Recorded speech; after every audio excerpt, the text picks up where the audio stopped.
J'ai une bonne nouvelle. La bonne nouvelle, c'est qu'en fait, je n'ai pas de poussée. En fait, c'est tout simplement que je me suis fatiguée. En fait, je me suis pas rendu compte que quand je travaille sur mon livre pendant 1 heure, eh ben, ça me fatigue. Et la fatigue, tout de suite, quand on a une sclérose en plaques, bah, et qui est devenue secondaire progressive, ça me fait perdre toute force dans les jambes. Donc, ça explique pourquoi je n'arrivais pas à me relever. Alors là, mon aide de vie actuelle, enfin c'est qui remplace Janina pendant les vacances, m'a trouvé très sympa, m'a trouvé un rehausseur très rapidement. Donc il est installé depuis hier. Mais alors ça m'aide si vous voulez pour me relever plus facilement. Par contre, ça me change quand même, comment dire? Oui, ça me change mes habitudes. Et comme vous savez que dans les scléroses en plaques, souvent, on a du mal à uriner sans avoir besoin de se tapoter. Enfin, il y en a qui s'auto-sondent. Moi, non, j'ai la chance de pouvoir éviter encore. Mais dans cette position-là, position, j'ai les jambes, comment dire, je suis plus haute et du coup, j'ai du mal à retrouver mes marques, on va dire. Donc, c'est pas évident. Pour pratiquer le péristine, c'est impossible parce qu'il n'y a pas assez de place. Ça rétrécit en fait les toilettes quand même trop. Et donc, ça peut être utile dans les jours où je ne sens pas du tout de force et ça réduit si vous voulez. Je vais vous montrer après. Pour s'asseoir, on est plus rapidement assis que si c'est le siège des WC est très bas. Et donc pour se lever, c'est plus facile. Hein. Mais, mais eh ben, il n'y a pas assez d'espace. Donc, quand ça va bien, j'ai pas besoin de le mettre. Et je sais que les jours où je suis fatiguée, par exemple, si j'ai bossé sur mon lit pendant 1 heure, je vais pas aller aux toilettes si j'ai envie de faire pipi. Soit mettre ça avant, comme ça me réduit le risque de me retrouver comme hier, coincé. Voilà. Sinon, ce que je voulais vous dire, c'est donc, je suis vraiment sur la fin. Enfin, je suis en train de finaliser quasiment mon livre sur un témoignage sur ce que j'ai vécu cet hiver, qui va parler aussi alors, de tout ce qui est en rapport avec les phobies alimentaires. Le, J'explique aussi le phénomène de satiété, de faim et de satiété. Euh, bon, je me suis renseignée, j'ai rien inventé évidemment. De quoi je parle d'autre? Oui, aussi des personnes qui ont la peur d'avaler, les personnes qui ont du mal à manger en public. C'était mon cas avant, et maintenant, moi, depuis que j'ai les aides de vie, je suis bien dû à m'habituer à manger, parce que sinon je serais morte, je pense, hein, à manger en présence d'autres personnes. Et donc, mon livre va parler de tout ça, dans le chapitre 5. Donc, le chapitre 1, je parle de ma vie avec mes parents. Après, le 2, c'est quand j'ai été hospitalisée. Là, j'ai oublié un- le 3, c'est ça, le 2, hospitalisé. Le 3, j'ai oublié, parce qu'il y en a 5. Oui, c'est ça. Le 4, c'est après, après l'hospitalisation. Donc, depuis comment j'ai fait pour remonter la pente. Le 4, c'est le bilan.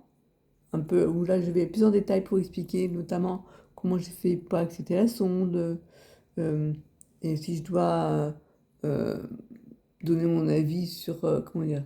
Moi, j'avais une image de la sonde nasogastrique, en fait, je pensais que l'anorexie, c'était que l'anorexie mentale. Or, non, la sonde gastrique peut être utile pour les personnes qui se trouvent en état de dénutrition et qui ont du mal à s'alimenter d'elles-mêmes, ou qui, comme moi j'avais, pas assez d'appétit, en fait, pour rééduquer l'estomac. C'est pas que la nutrition entérale qu'on va avoir, ça peut être aussi l'eau. Bref, donc ça a réhabitué mon estomac à accepter plus de volume. Enfin, avant, je devais prendre peu près un verre d'eau dans la journée. Maintenant, j'en suis à 3/4 de litre. Voilà. Bref. Euh, donc, je parle un petit peu aussi de est-ce que j'ai eu la peur de mourir oui. Et comment je l'ai vécu. Enfin, j'ai essayé d'aller vraiment porter une analyse sur tout ce que j'ai ressenti pendant ces 3 semaines à l'hôpital et pendant la période avant l'hôpital, quand je me voyais dépérir. Et en fait, pour montrer qu'est-ce qui fait que on passe de un état où on ne sait plus du tout ce qu'on va devenir, à un moment où on rebondit, en fait. Et c'est ça, en fait, comment je pourrais dire ça, qu'on appelle la résilience, c'est quand... Tu sais, ça me pensait à quelqu'un, une amie qui a dit les amis sont là pour être comme un trampoline. Et j'ai bien aimé ça. Et c'est vrai que dans ce côté-là, je pense que ma rencontre avec Séverine pendant au CHU m'a aidé aussi à me battre moralement, quoi, mentalement dans la tête.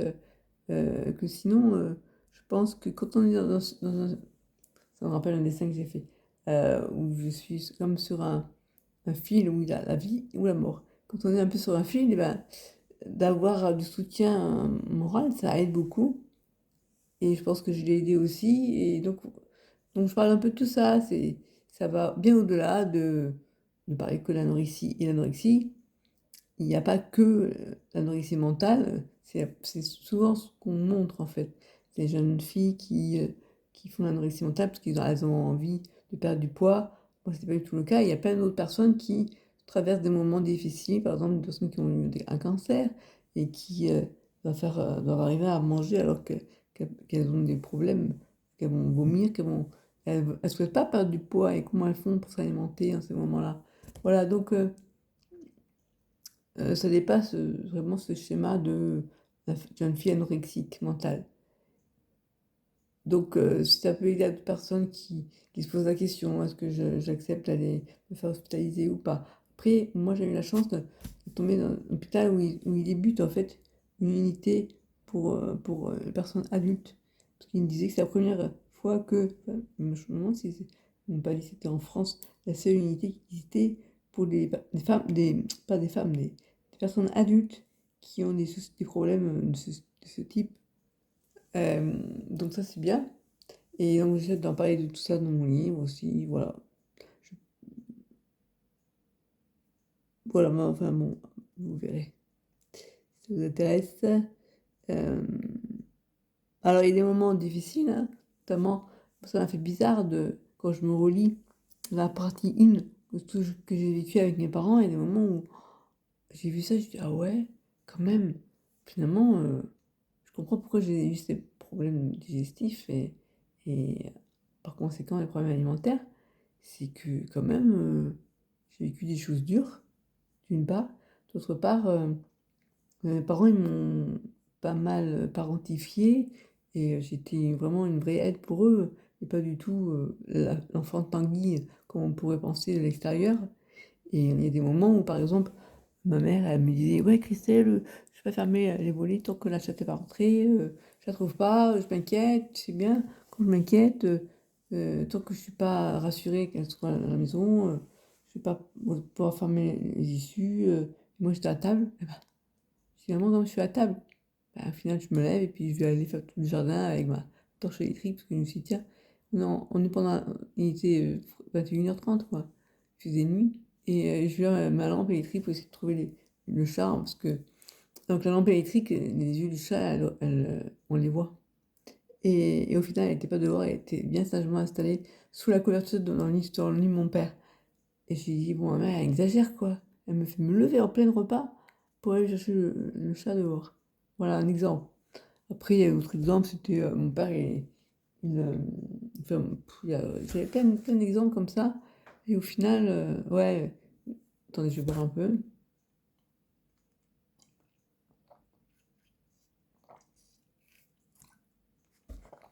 J'avais plutôt adolescente vers 16 ans. J'avais la mobilette.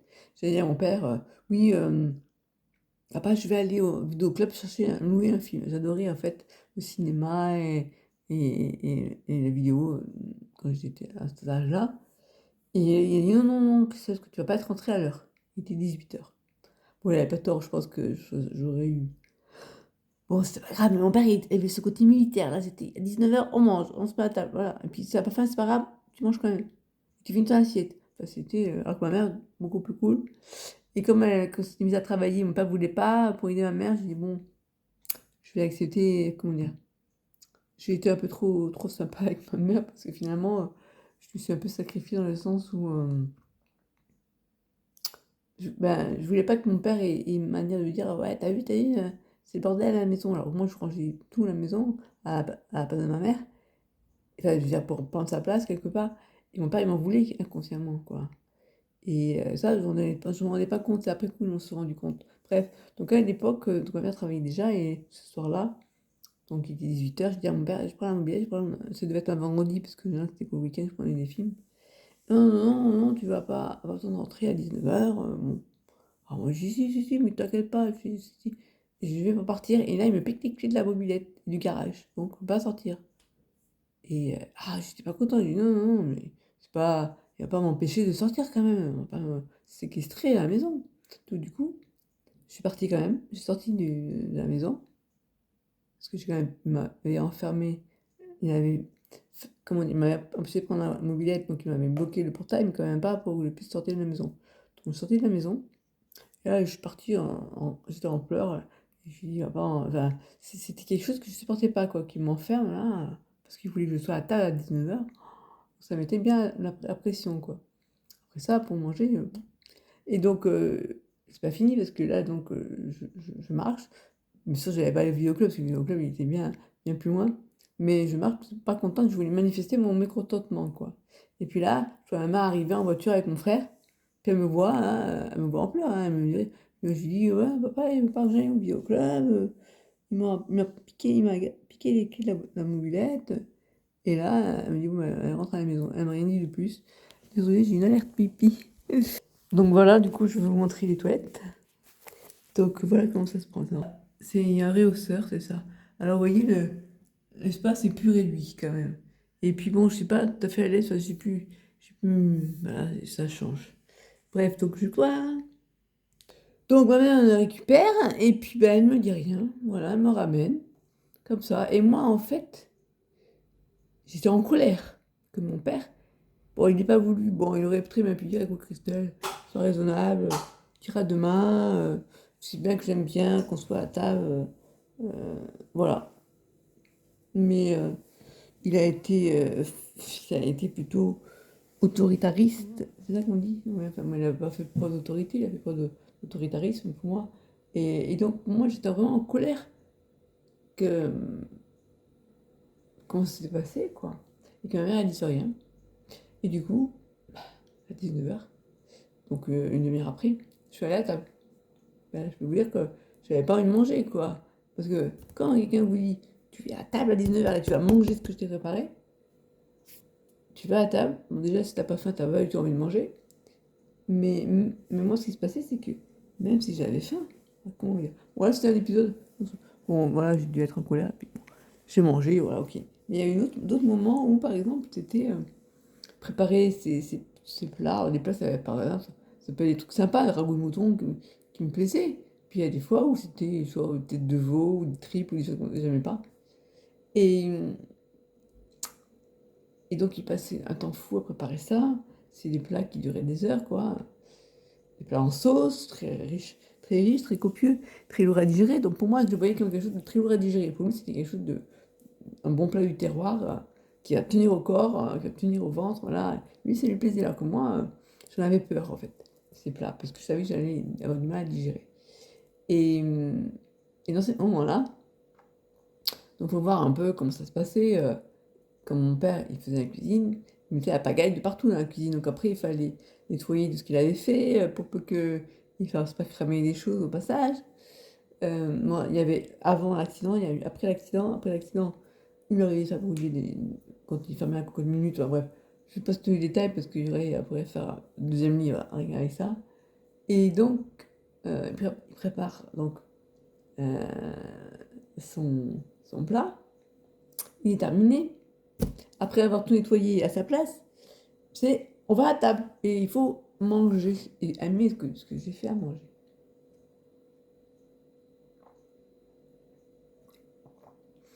Dans d'autres circonstances, j'aurais dit ok, si c'est pas un plat que je vais prendre, pas un plat que je vais prendre, comment dire, je vais bien goûter. Voilà, je vais bien goûter, c'était pas mauvais des fois ce qu'il faisait. Mais, un, je savais que j'avais du mal à digérer ce genre de plat. En plus deux, encore plus, quand on m'oblige à le manger et que j'ai une contrariété. Et là, ce qui s'est passé dans ma tête, c'était, ben, je voulais pas manger du tout, faire la guerre de la faim en fait, pour lui montrer que j'étais en colère, quoi, que je voulais pas, que, enfin, j'aurais bien aimé que, comme ça s'est fait plus tard, hein, même plus tard, quand j'ai eu après son accident, ça m'a permis de reprendre un peu les rênes de ma vie, on va dire. Mais après, je vous raconterai, parce qu'après, ma mère, elle lui a parlé, elle lui a dit, quand elle a vu que j'étais très très mal, après ma dépression, ma phobie sociale, comment dire, j'étais en pleine phobie sociale et dépression, j'étais partie, ouais, c'est trop difficile, long à raconter, mais bon, bref, mon père est devenu exécrable, j'ai dit à ma mère, je vais partir, je vais plus supporter papa, je vais plus m'occuper de lui, parce que tu es bien gentil, toi tu pars travailler, et moi, tu me tapes le numéro toute la journée, et bon, bref, j'en pouvais plus, du coup la mère m'a dit ok, puis c'est là où j'ai fait une dépression, bref. Mais à l'époque, je commence à avoir faim. Eh bien, j'avais faim. Et face à au plat, il me disait, il faut manger le plat que j'ai fait avec amour, et tu finis ton assiette, et moi je savais que j'avais pendant l'entre, hein, et puis j'étais contrariée contre lui. Mais comme la faim était là, ben, j'ai quand même mangé son plat. Et après, j'étais pas contente contre moi. Je me dis, merde, j'avais pas envie de manger pour l'emmerder. Vous voyez un peu. Voilà, donc tout ça explique pourquoi, des années plus tard, mon, mon corps a été un peu perturbé par tout ça, quoi. Puis j'ai plein d'histoires comme ça que je raconte dans mon livre. Et après quand je regarde ça, je dis, ah ouais, quand même, ah non, mais quand même. Puis après, il y a d'autres trucs un peu plus graves même, hein. Du style, ouais, ma mère me dit, tu pars pas, hein, tu vas pas là-bas voir ce mec que tu connais pas, tu vas me le montrer d'abord, il faut. Ah, j'ai 21 ans, maman. Pourquoi je vais te montrer toutes les personnes que j'ai rencontrées avant? Faut que tu donnes ton avis, puis ton avis, il vaut quoi? Ah non, non, après tu reviens, ah non, il s'est passé quelque chose. Ah ouais, je t'avais dit, hein, je t'avais dit. Je fais quoi maintenant là? Tu m'avais dit qu'en fait, que ça arrive à papa ou avec toi, je suis comme ça, je peux rien faire. Ils m'ont jamais poussé à prendre mon envol. Et puis non, c'est pas besoin de travailler, Christelle, tant qu'on peut s'occuper de toi. Mais c'est quoi la vie que tu me proposes là? Bref, voilà, j'arrête là parce que faut que j'aille me faire j'ai un petit creux là maintenant que mon estomac a été rééduqué. Voilà, voilà, donc voilà, je raconterai un peu mon livre parce que c'est comment dire, un gros livre, hein. C'est un livre vraiment très riche, je pense. Pas seulement parce qu'il raconte mon histoire, donc pour moi ça me tient à cœur forcément, mais aussi parce que je vais au-delà de ça, j'essaie de parler de tout ce qui est la faim, la société. Et là, je parle pour moi, j'ai traversé une période d'anorexie à cause du Covid que je traversais et à cause de ces troubles, de de ce vécu difficile avec mes parents. Mais je peux aussi vous parler du lien entre le stress, l'angoisse, les émotions et la digestion. Il y a beaucoup de personnes pour qui il y a le même problème, mais à l'inverse, c'est-à-dire on va prendre du poids. Parce qu'on va manger de manière fusionnelle, quoi.